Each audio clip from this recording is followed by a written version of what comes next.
Hi, today is Business in Women Day. It's also Car Free Day as well, just for the hell of it. And and Hobbit Day. You know, if you're short and little, hey ho, go for it. And you never beat a bit of Tolkien. Anyway, business in women. It's actually quite a hard thing, you know. A lot of business world is male dominated still.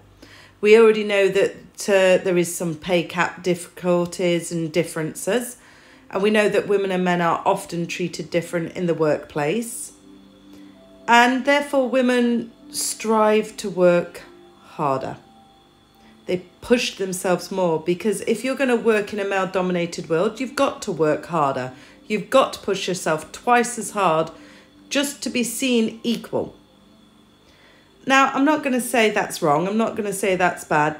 But I've seen a large amount of very, very successful business women in many different worlds, mechanical worlds, engineering worlds, mathematical worlds, academic worlds, financial worlds. I've seen them in the banking. I've seen them in industry. I've seen them in office. I've seen them in medical worlds.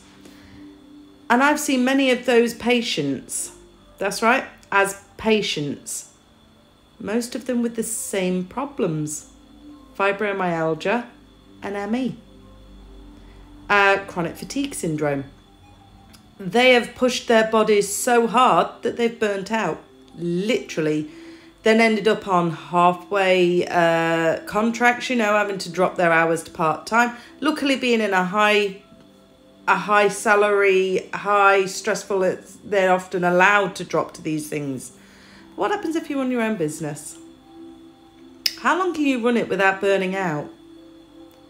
When we push ourselves to strive to be equal, to have our voice heard, we are working so hard. We take all of that in. The one thing we forget is ourselves. And we then burn out. Or then we stop, we have kids, we have families, and then we burn out.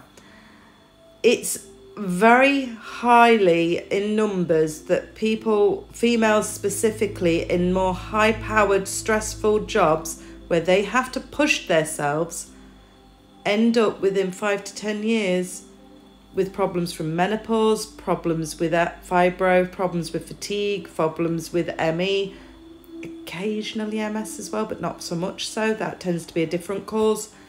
And a lot of it is because they haven't been able to balance work, home, life. It's a three-way, not just a two-way. It's not work, home, it's work, home, life balance. And then they end up on my doorstep, which we help them. But part of it is about finding that balance. So shout out to women in business.